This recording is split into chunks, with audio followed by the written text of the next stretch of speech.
Tutors, mentors, and the city with your host.com.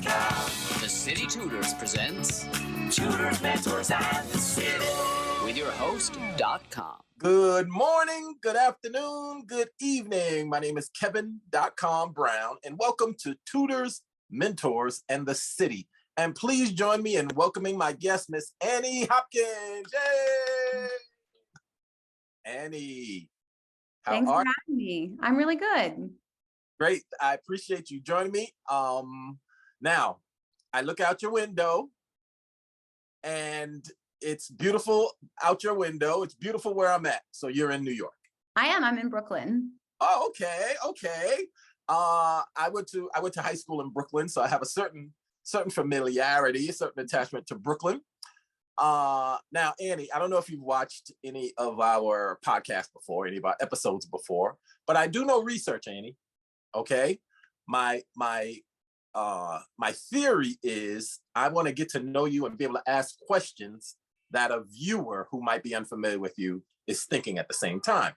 So that being said, Annie Hopkins, who are you? You know, I watched a couple of your episodes to get a sense of the questions that you asked. And I heard that question. I was like, I don't know how I would answer that question in a succinct way. And so the more I thought about it, I was like, well, it really kind of depends on like, at what point in my day do you catch me? Like right now, who am I? I think I would answer from a very professional context. So, you know, I work at a large organization. I run a team.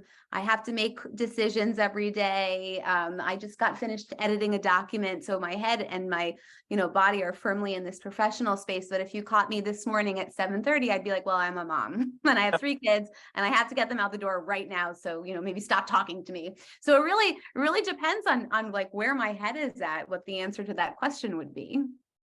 That is a perfect answer to that question. And that's why I keep it, right?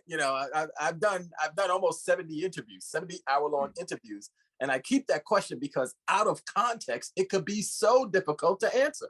Yeah. Right. If you know you're trying to get into a venue and somebody says, "Who are you?" You're gonna give the answer to get you inside, to get you through that threshold. But just being asked that question, especially with in this world, the world of exactly. world of scholarship, the world of not-for-profit, we smart people need context, right? Critical thinkers need context. Without context, that's a trick question right there. So I really appreciate your answer. So you said, I'm gonna unpack some of that. You said, I'm a large organization. What does that mean? Yeah, so I work at an investment bank. So it's a global investment bank.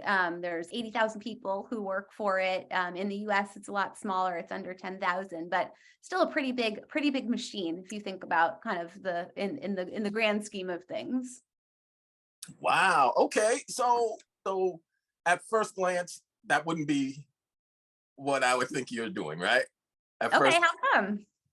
There was this show. I remember this probably before I was born. There was a show called What's My Line? I don't know if you or know the context, but they would have a celebrity author who nobody knows his face, or a celebrity inventor or something, and then have a bunch of fakes, and everybody would come up and say, I am so-and-so, I am so-and-so, and these celebrity guests would have to ask their series of questions to try to identify what that person's line is, what they look like they do, right?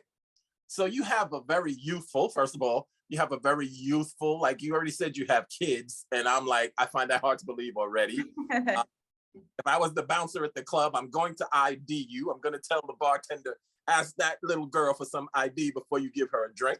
So you have a bubbly energy. You look like a little girl. So I would never conclude that you work for or run anything in some financial investment or whatever. Yeah, it's interesting that you say that. I mean, first of all, thank you. I will always take compliments on looking younger than I am. But so I work in an investment bank, and I run the campus recruiting team. So I manage all of our early careers recruiting, and I often do find myself in the position of kind of having, I think, being assessed on my level of expertise or the authority that I can bring to a subject, number one, because maybe I look a little younger than I am. And I've been working now I graduated college 20 years ago. So, I've been working for a long time, but also because of my gender. And so I think it's not, I guess it's not surprising to hear you kind of like have that like moment of like, oh, wow, like, but I wouldn't think that based on your appearance, but it's certainly something that I experience on a pretty regular basis. Right. And funny, as a stand-up comic, I teach comedy now. I've been doing stand-up comedy for 25, 30 years or whatever, but I teach young comics. And one thing I say to them is you have to know what people are thinking when they see you for the first time, right? Mm-hmm. That moment when a host introduces us, that 20 seconds, that 30 seconds that it takes us to walk from the dressing room to the stage, people are already forming an impression of us. Yep. And then the first thing that comes out of our mouth has to sort of address that. And that's how we get our big laugh. That's how we get on the same page. So you have to know yourself. You have to know who you are, but also know what people are thinking when they see you. So that being said, how did you start? Where are you from? Sure. So I grew up in Westchester, so outside the city, in a town called Mamaroneck, so pretty small commuter town, right? Like 45 minutes on the train from Grand Central, and had a pretty kind of boring childhood, I would say. But I went to school in Washington, D.C., so I went to Georgetown University, to the School of Foreign Service, which I chose because I wanted to go into international affairs. I actually really wanted to be a spy when I was growing up, really wanted to work for the CIA. And actually, a story that I like to tell, and I work a lot with college students now who are looking for their first careers, so I find this is a helpful story to tell. But when I was doing that, I was like, well, this is what I want to do, so I'm going to apply for the CIA. So I applied for the CIA, and I went through an interview process with them, not a very long one. I ended up withdrawing pretty early through, because one of the things they said was like, you can't really talk about what you do to the people who are in your life. And I had this moment of like, I can't do that. I love talking about what I do, and I love, like having those connections with people and talking about my job. And so ended up in the field of campus recruiting, mostly because I got a random internship at with a recruiting team in an investment bank one summer during college, and just absolutely loved it. And so, when I'm talking to college students and they're like, but my major is this, and so therefore I have to have this job, I'm always like, well, look at me, like I thought I was going to be a spy, and now I'm a recruiter. But I've been doing it for 20 years. So for the most of that time, I've been working in financial institutions, so hiring interns and recent grads who want to pursue a field, a career in finance. But along the way, I've made a few moves that can often be surprising to people. But again, I think is good to illustrate that your career can have a lot of zigzags. So I was an elementary school teacher for 4 years. So I took some time away and I taught second grade. I worked at a startup that was focused on diversity recruitment for a few years, which was really interesting. And most recently, before my current job, I was working at a nonprofit that supports first-gen college students who are looking for their first jobs post-graduation, and actually does a lot of work with CUNY. So spent a lot of time working with college students in that way. But throughout the course of my career, I've always really focused on like getting students from college to career, and what does that look like? Outstanding. I tell you what. So I can imagine the CIA, whoever, investigators, recruiters, talking to themselves. That Annie would be great, but there's no way she can keep this a secret. There's no, right? But I think that's so fascinating, because I remember when I was a young lad, I wanted to be a forest ranger, right? Because of the forest ranger on Yogi Bear, the cartoon. He used to wear shorts. So I wanted to be a forest ranger or a mail carrier because they wore shorts to work.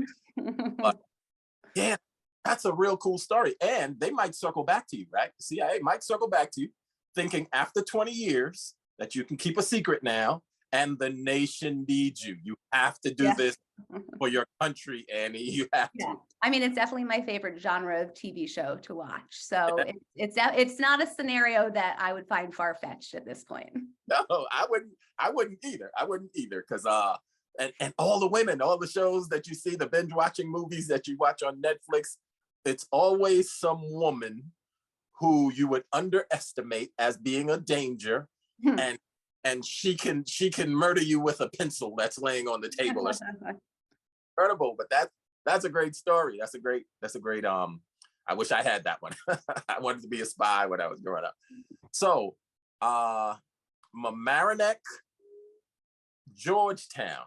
Is Georgetown, I picture it as huge. I remember they had the powerhouse basketball team.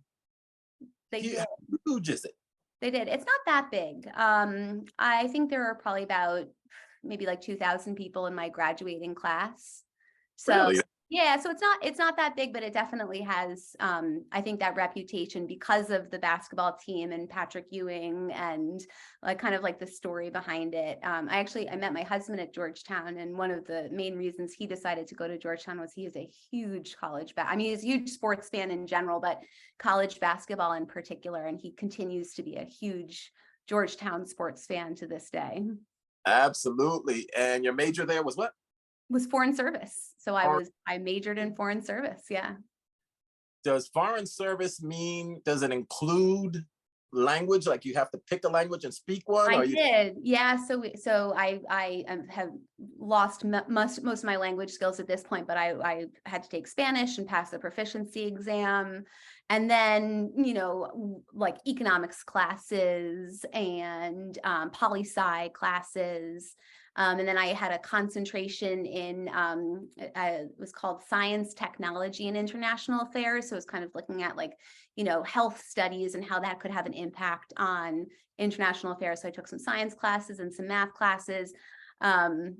Across the board, super interesting, did not help me figure out what I wanted to do with myself.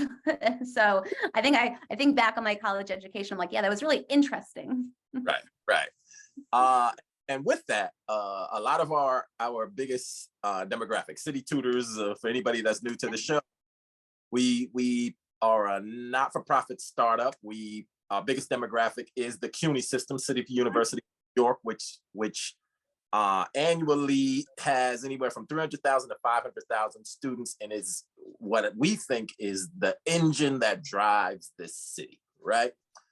So what we find with a lot of young people who have already declared their major, they're juniors, they're seniors, they're ready to graduate from college, and they are still unsure.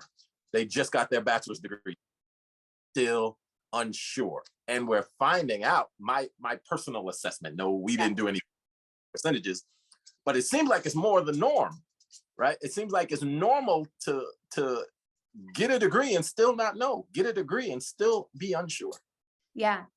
Yeah, it's interesting. I think when I first started doing this work, so 20 years ago, there was much more of this sense of like, all right, I'm going to pick this thing to concentrate on in college, and it's going to tell me what I'm going to do when I leave. So I'm going to major in business, and these are the 3 careers I have to choose from.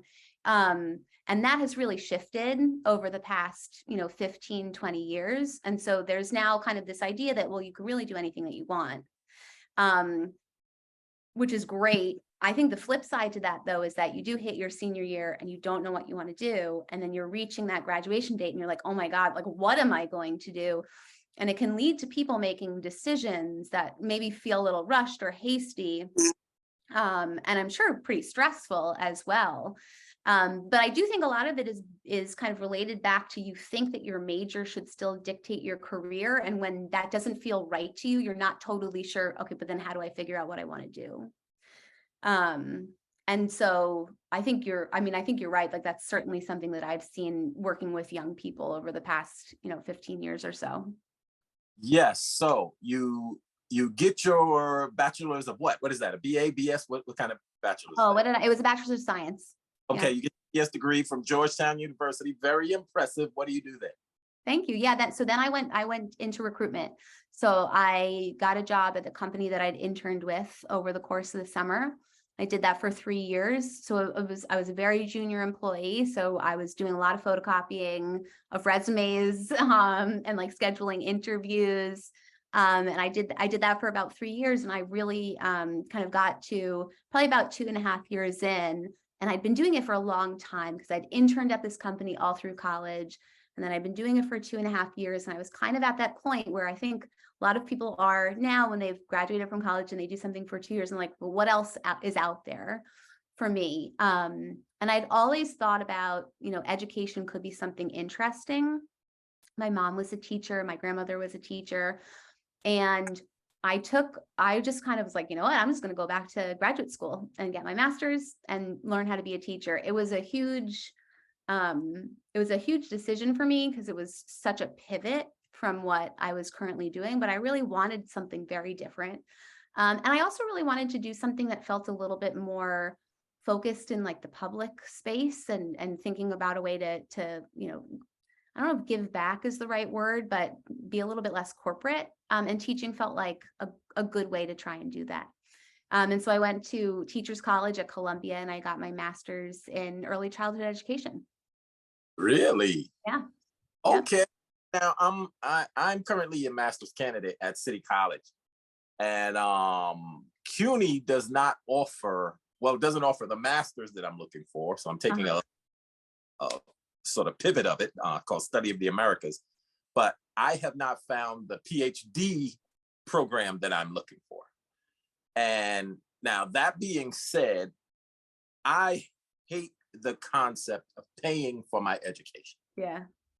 It annoys me to no end, right? So I'm always looking for a way to get somebody to subsidize, to pay. I joined the student government. I'm the president of the council because we get a stipend and that covers my semester. But to go to Columbia, does that mean that you were brilliant and you got scholarships, that you're independently wealthy, that you left with a lot of student debt? What was that? How did that happen? Yeah, no, I mean, I'm just very fortunate that I come from a background where I can afford to do that. So yeah, so I was really lucky. I had my parents for support. They've always supported me with my education. And so I was able to go. But yeah, it is definitely a privilege to be able to leave a job and then go do a master's and then go back into the workforce. So I didn't work while I was doing it. I just kind of like went all the way through and got it done. Really? So how long a break did you have between bachelor's and going back for your? I worked for about 3 years. So I worked for 3 years and then I went and got my master's and then I went and taught. So it wasn't shell shock for you? No, I mean, and I think going back to school after having worked, it feels a little bit different. I think I felt like I could manage it a little bit better, right? Like I was kind of used to, all right, I've done the work. I've dealt with all of these conflicting deadlines. I'm just going to get this done. I have friends who are like, I love school. I would go get multiple masters. I would go get a PhD. That's not me. Like I didn't go back to school because I was like, I want to go back to school. It was more that like, I really wanted to try this profession. And in order to do it, I could either go the alternative pathway and do something like Teach for America, right? Where you teach and get your master's at the same time. That didn't feel like something that I wanted to do. And so I decided I would get my master's and then go find a job as a teacher. Okay, because I dropped out of school in '88 and came back in 2021. So I was out of school for 33 years. Okay, yeah. It felt like I was on a different gap, right? Yeah, I didn't have that much of a difference. So all right. So you get your master's degree in what now? Yeah, in early childhood education. Okay. And then you say, I am ready. I'm prepared to take on what? Yeah. So then, well, I did think that I was ready. And I think that I truly wasn't, because teaching is the hardest job that anyone could ever have. But yeah, no, I went and I was a teacher. So I taught for 4 years in Brooklyn. My first year teaching, I taught 3rd grade, and then I taught 2nd grade for 3 years. In my first 2 years teaching, I was in a traditional public school. And then my second 2 years of teaching, I transitioned to a charter school, but all in Brooklyn. Okay, well, I have a theory for it, right? It might sound a little comical, Okay. but the problem with education is that the the teachers are outnumbered. They're outnumbered by the students. If we change the ratio, and instead of having one teacher teach 28 kids, have 28 teachers teach one kid. Yeah. Yeah. Then Yeah, it's certainly, I mean, I would agree. I think like education is so incredibly under-resourced in so many ways, but yeah, I mean, a ratio of one teacher to 28 kids is kind of insane. The schools that I worked at, so the first school I worked at was a really small neighborhood school, and I never had more than like 16 or 17 kids in my class, but it was just because the school itself was so small. Which, you know, once I kind of like started to figure out what I was doing, wasn't a horrible ratio.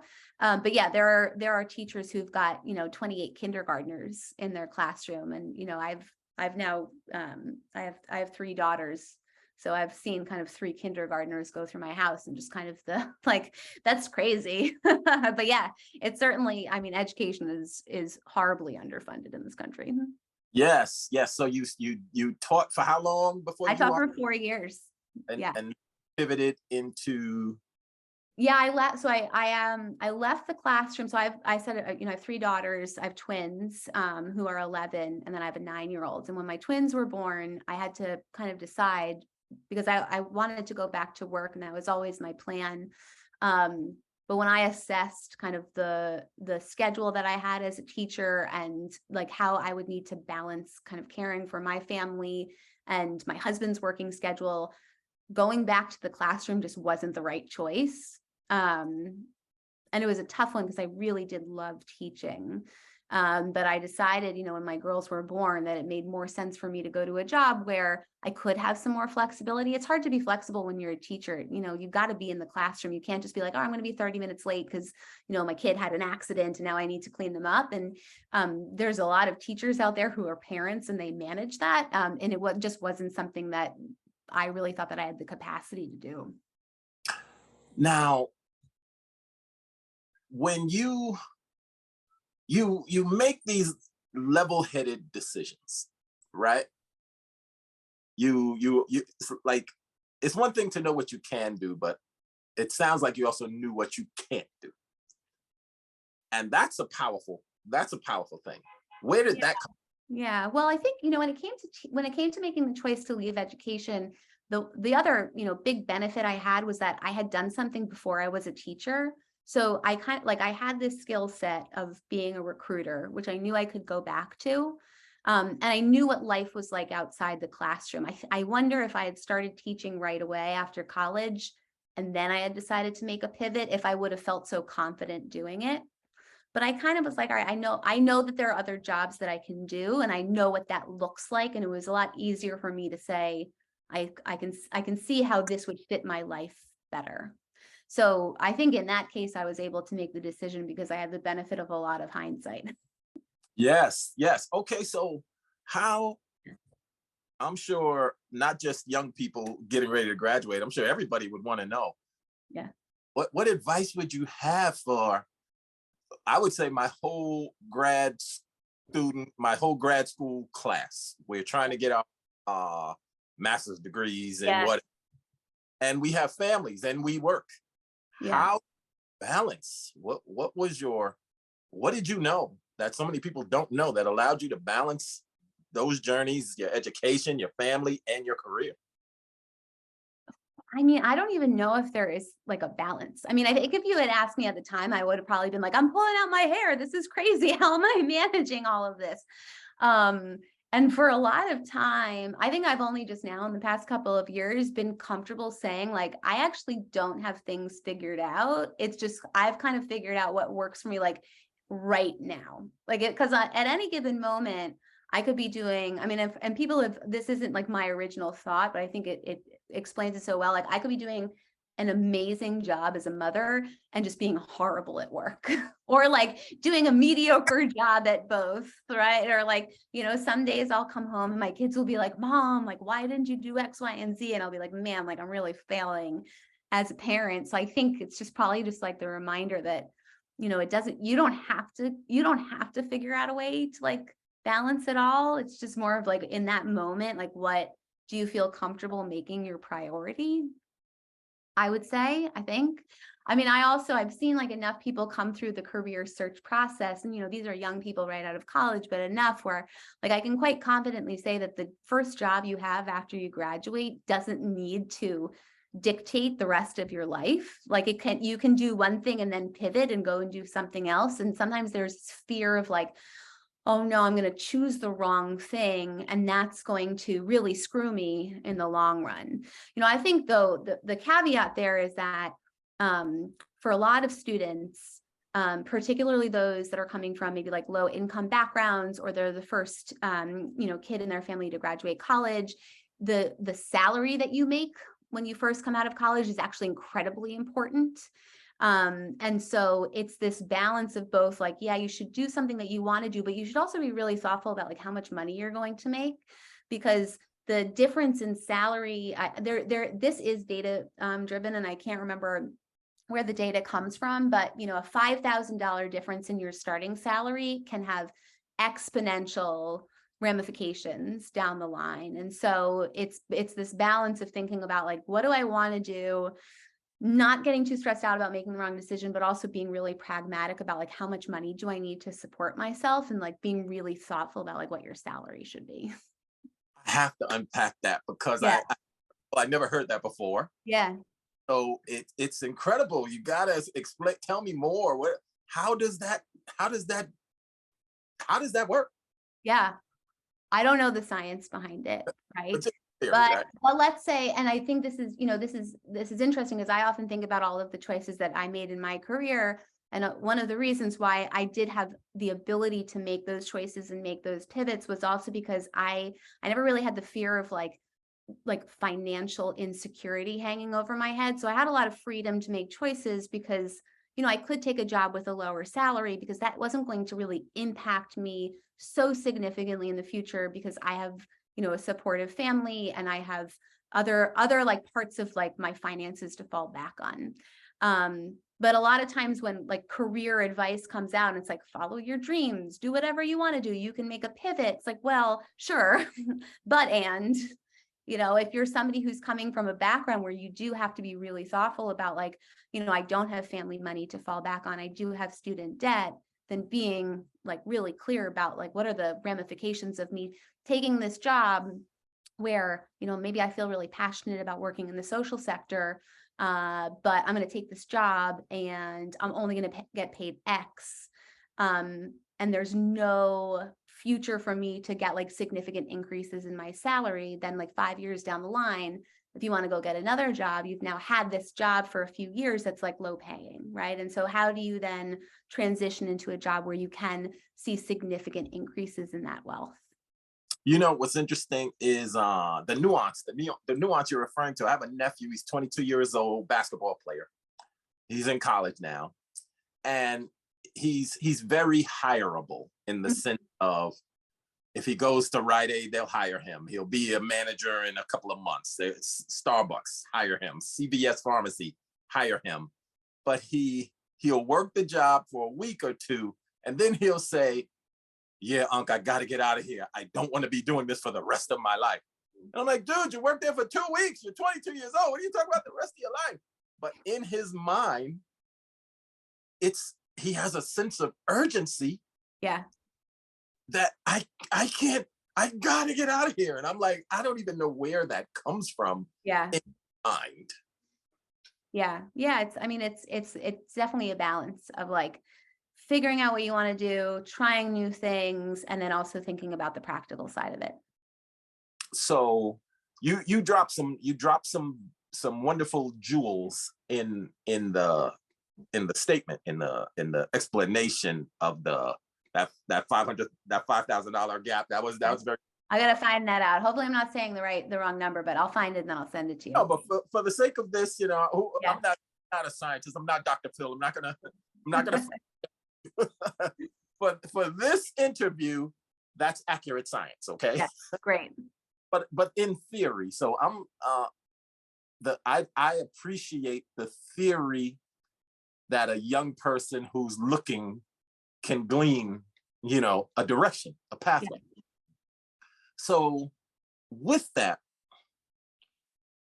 it sounds like you had some, you were very fortunate in the sense of not a whole lot of hurdles thrown in your way, not a whole lot of brick walls thrown in your way, but still there's a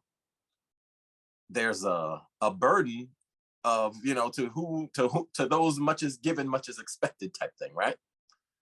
What is your advice for the young person who is, for you, go back 20 years, go back 20 years. What's your advice for young youth? I think I would tell young me, and I think this is probably applicable to other people, that like it all ends up, all of the changes you make in your career are cumulative and help you figure out kind of like where you want to go. And so in that sense, it's less of like, you shouldn't worry that like there is a right path to take, but you should really take the opportunity to understand like what your current job is giving you, and then make sure you're looking back to think about what you learned from those things. Because when I made moves, when I worked in my first job, when I was a recruiter, I was kind of like, all right, I'm just doing this because it's something that I got to do, and I'm going to figure out something else later. And I also had, I had the sense of like, I should be doing something like better for society. And then when I shifted into teaching, it took me a little bit long time to figure it out, but I was like, oh, I actually like brought some of those things from being a recruiter into like the classroom. So, the ability to be super organized and like manage my time, where the fact that I had that job before I moved into teaching, I think benefited me a lot. And I often think about teaching. It's still the hardest job I've ever had. Like, I don't think there's been anything as challenging as being responsible for a classroom of young children and like responsible for their learning. And so I think a lot about like, wow, those years were hard, but I think I have a lot more patience than I ever would have if I hadn't been a teacher, and a lot more appreciation for, sure, like it might be, your work environment might be tough, but there are a lot of other jobs that, I have gotten through harder things. But when I was in it, I was kind of like, nope, this is a thing that I'm doing, and this is a thing that I'm going to do. And, oh, I don't like it anymore. Like, what's wrong with me? But now looking back on it, I'm like, oh, okay, all of those movements made a ton of sense. And when I talk to my kids about jobs, because they'll be like, why have you had so many jobs? I'm like, because those have been the right things for me to do at that point in time. So I try to be really open and talking with them about it. But I don't, like my dad had the same job for 30 years. I think, a lot of people of my generation and, that was just the thing. Like your parents had a job and that was it. Yeah. Yes. So as a recruiter, yeah. As a recruiter, you're not setting the bar for what you're recruiting for. Someone else sets the bar, and then you go and you find the person. Yeah, so my team, we hire all of like the interns and like the new hires for the company. And so we're not hiring, we're not going out and finding one person to fill a spot. We're hiring like 20 people to come in and participate in an internship program, right? So kind of at scale. And so, yeah, for the most part, the hiring managers are saying like, these are the qualities and skills that we're looking for. But we're recruiting for people who are right out of college. So it's less about, we want someone who's had XXX experience, and more, we want someone who is interested in this field, who maybe has these transferable skills. And then we have to think about, it's less about finding one right person and more, how are we going to get a lot of the right people to apply to the role? Because we're hiring in volume. In volume, what's absolutely no? What do you see consistently that no, we're not, just don't even include that resume? That's a good question. I mean, I think it's probably less about like, no, don't include that as a resume. The interesting challenge that we have is we get so many people who apply. I mean, we get I think, for investment banking, if you look at the industry as a whole, if you want an internship in investment banking, it's a success rate of like 3%, I want to say. So 3% of all applicants end up getting an internship, which is also similar to like the acceptance rate at Harvard. So it is hard, and it's because so many people apply. And so what I tell students who are kind of like worried about their resume, it's actually, your resume doesn't need to be important if you have done legwork to build relationships at a place that's reviewing your resume. Because the best thing is that, you know, you've networked and you've met people and they recognize your name, so that when they're flipping through a book of, you know, hundreds or thousands of resumes, they'll say like, oh, you know, Kevin, I spoke with him. I think he's a great candidate. Let's interview him. And then it doesn't really even matter what your resume looks like. So if people spend so much time like, do my margins look right? Like, is my font size okay? Like, what about my bullets? It's like, actually, like, that's the least, you shouldn't be spending any time on a resume. You know, like, download a resume template, make sure you don't have any spelling errors, go to your career services center. But you know, if you're spending more time on your resume than networking, then it doesn't really matter in the long run. Now that was so powerful. That right there said so much. Because there's so many people that do just the opposite, right? Right.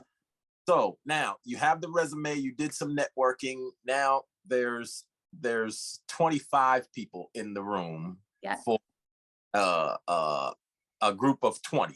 You're looking for 20. What makes the difference to include you in that group of 20? Yeah, and I think this is it comes back to networking again. Because for most jobs, and I would say particularly early careers jobs, if you can articulate that, like, you understand the job, like, you know what you have to do every day, you understand kind of like, the day in, the day out of the job, and you can say, I'm excited about this job because of X, Y, Z, you will be a much more attractive candidate. But what a lot of people will do is they'll spend a lot of time like reading the website or like looking up news articles about a company, which is good. But if you are asked a question of like, why this company, and your entire answer is based off of like information you've gotten from a website, people see through that right away. There's no like genuine connection to the role. And so what we see is that someone who's done their homework in that they've like reached out to people on LinkedIn who had that job, you know, who were an intern 3 years ago, and they say like, what did you do every day? And then during the interview, they can be like, well, I spoke to this person and I am really excited to do X, Y, Z. And I know I'd be good at it because of this experience that I've had. You're making it really easy for your interviewer to be like, oh yeah, they could do the job. Like, they know what it entails and I know that they can do it. So that's like the biggest part of it, is like, just do your research, but in a smart way that doesn't involve just like, you know, being able to parrot back what the website says. Like I've interviewed so many students at this point, and anytime I'm like, you know, tell me why you're interested in this job, and they start like listing statistics, like, oh, your company did X last year, and I also read this newspaper article. It's like, all right, like, you're just telling me information that I already know. You're not actually giving me any insight into like why you are interested in this job. Okay. Excellent insight. From your perspective, for sure. So we've talked for a little bit now. You've given us so many jewels. We talked about a lot of things. So this has become a staple question in my interviews. What did we leave out?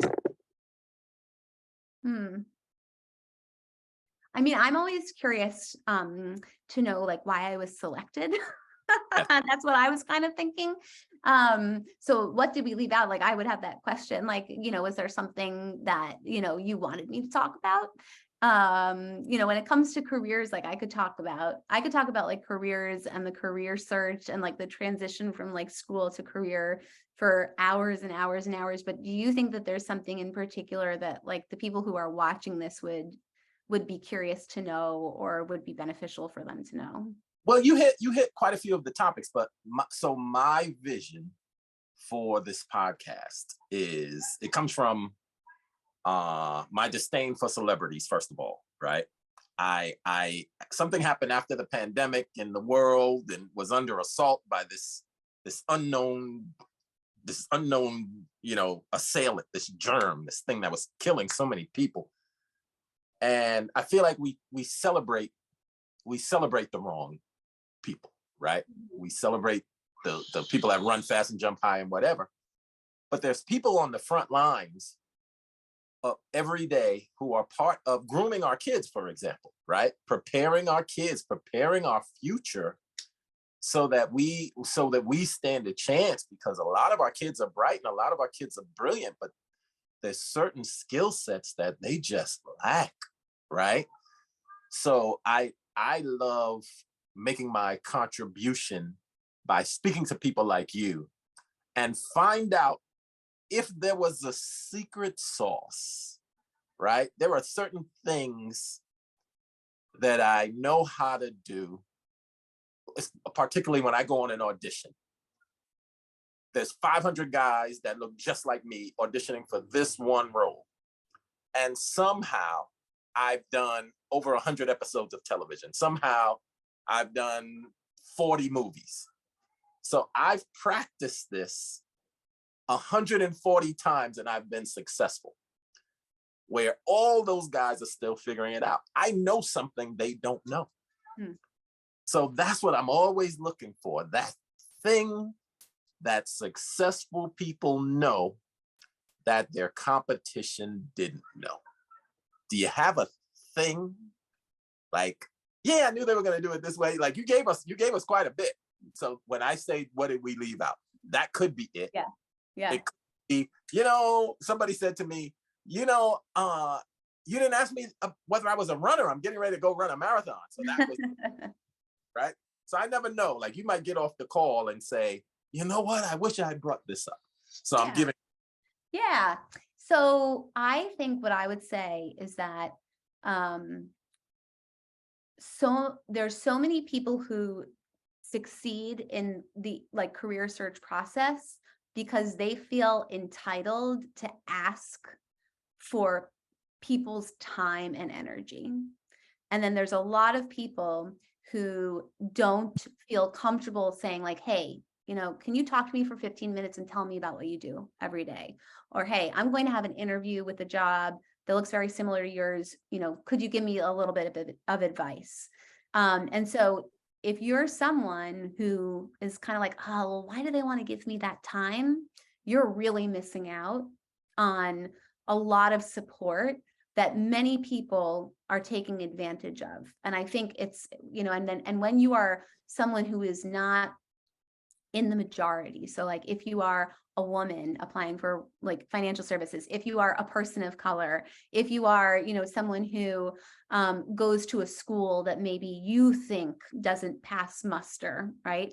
There's so many reasons why you are going to like self-select out of asking for like resources of people's time and energy. And your peers aren't doing that. And they're the ones who are getting the benefit of that network.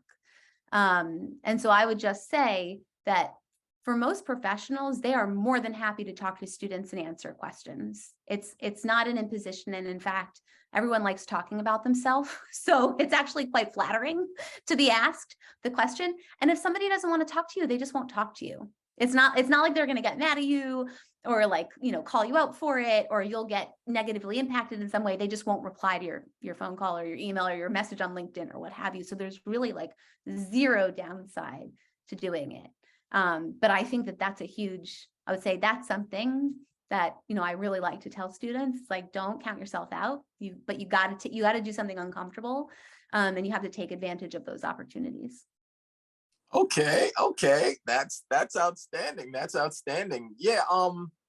No, there was no pressure on you. There was no pressure on you for this conversation, right? I wanted to know you and what something happened to me after the pandemic where I got sick and it was 90 days, right? 90 days of torment, 90 days of, it was a bad situation. So when I came out, nothing that was important to me in 2019 was important to me anymore in 2020. So for me, I made a decision that I want to do something to make the world a better place. That's my overall life mission, right? I already made my mother proud. Now I got to double down on that and do something else, myself challenge. Now, with that, I know that I'm not going to be the smartest guy in the room all the time. So but what I can bring to the table is I can inspire the smartest people to push themselves, to go and execute. Mm-hmm. So that's my mission. So I love doing these interviews and speaking to accomplished people, right? Speaking to brilliant people, and see where your head is at and see where your heart is at, and I try to make it pleasant. Hopefully this was a pleasant conversation for you. Yes, it was very enjoyable. Yes, but I always want to continue. I always want to find out more. But you said something funny. You said, my kids asked me, Mom, why did you have so many jobs? Your 11-year-old did not say that. There's no way. Well, they actually have, because I have had, since they were probably old enough to realize what was going on, I've made 5 transitions. So 5 employment transitions. And my husband he hasn't made as many as me, but like in the past few years, he has also moved a couple of times. And so they have a lot of curiosity about it. But yeah, they'll be like, why'd you leave? Do you like your new job? Like, they ask me, they're actually very curious about it. And for me, it's really important, like as a working parent, but particularly as a working mother, whenever they're like, oh, why do you have to go to work? I'm always like, I like work. Like, I really, I want them to see it as something that like I really enjoy doing. But yeah, we talk about it a lot. That's really cool. The things our kids will come up with. That's really cool. I know, that's just the tip of it, right? Yes, and our kids, I was talking a consistent theme throughout my interviews is kids don't know how powerful our moms are. I was blessed to have a superhero mom. Like moms are literally superheroes holding the family together. And the poor schlubs like myself, the supportive husband. Oh, first of all, we half the time we don't even know what's going on, but we stick around and we pay we play our part, and we're doing the best we can. But something about our brains, we still don't know, right? We still don't know. And I tell my daughter that all the time. I tease my daughter. I said, it was my goal as your dad to disappoint you at a very early age, so you could be prepared for all those schlubs you were dating later in life, right? So it wouldn't devastate you too much. So I was doing that on purpose, right? But the power of moms and career moms, and doing what you did and doing what you're doing, and being a powerhouse in the corporate world, very impressive. I respect it. I appreciate it, and I thank you so much for your time. Thank you. It was really nice speaking with you, and I really appreciate it as well. Yeah, absolutely. Thank you for joining me. I'll see you on the next one. Okay. Take care. All right. Bye-bye. Bye.